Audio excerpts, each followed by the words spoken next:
आखिर क्यों कर्ण ने अभिमन्यु के वध में हिस्सा लिया था और इसके पीछे रहस्य क्या था, जिससे स्वयं कर्ण भी अनजान थे और उस सच्चाई को अंत में परशुराम जी ने कर्ण को बताया था। महाभारत युद्ध के 13वें दिन की बात है दोस्तों। यह घटना जिस दिन द्रोणाचार्य ने चक्रव्यूह की रचना की थी।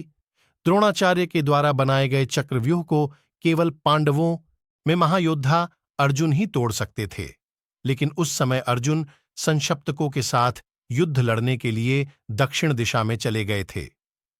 काफी समय बीतने के बाद भी जब कोई भी चक्रव्यूह को तोड़ने के लिए आगे नहीं बढ़ा, तो अंत में अर्जुन के पुत्र अभिमन्यु सामने आए।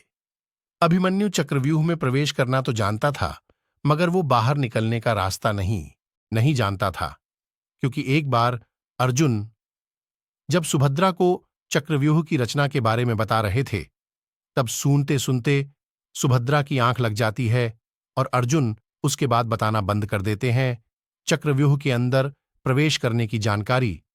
उस समय अभिमन्यु उनकी माता के गर्भ में थे, तो वहां से ही उन्होंने ज्ञान प्राप्त कर लिया था।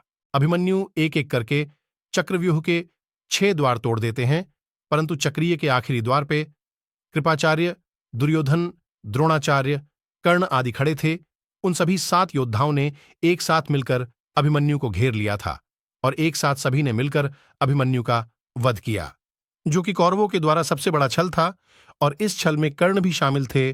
दोस्तों, भगवान श्री कृष्ण चाहते तो अभिमन्यु को बचा सकते थे, लेकिन श्री कृष्ण की मन में था कि कौरव छल करे, जिससे पांडवों को छल करने का अवसर प्राप्त होगा। दोस्तों, अब बात करते हैं महाभारत युद्ध के 17 दिन की, जिस दिन परशुराम ने अभिमन्यु से जुड़े रहस्य को कर्ण को बताया था। भगवान श्री कृष्ण के कहने पर अर्जुन ने कर्ण का वध कर दिया, लेकिन अभी कर्ण की मृत्यु नहीं हुई थी। तभी भगवान परशुराम उनके पास आए और बोले, तुम क्यों यह सोच रहे हो कि दुर्योधन के तुम आणी हो?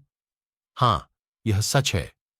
दुर्योधन ने तुमसे मित्रता की और तुम्हें अंग देश का राजा भी बनाया, परंतु तुमने भी अपने मित्र को विजय दिलाने के लिए अपना पूरा प्रयास किया था, लेकिन संभव नहीं हो पाया। कर्ण, तुम इस भ्रम में ना रहो कि तुम दुर्योधन के आरणी हो। तुमने अभिमन्यु के वध में हिस्सा लेकर कर्ण, तुम बहुत पहले ही दुर्योधन के कर्ज से मुक्त हो चुके हो। कर्ण, तुम दुर्योधन को लेकर चिंतित ना हो।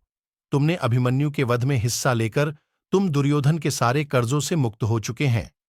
तो दोस्तों, यह बात थी जो परशुराम जी ने अभिमन्यु की मृत्यु के बाद कर्ण को रहस्य बताया था। अगर वीडियो अच्छी लगी है तो वीडियो को लाइक करें, कमेंट करें और हमारे चैनल को सब्सक्राइब करें। बेल आइकन को दबाना न भूलें, ताकि आने वाले हर वीडियो का नोटिफिकेशन आप तक पहुंच सके। Thank you so much.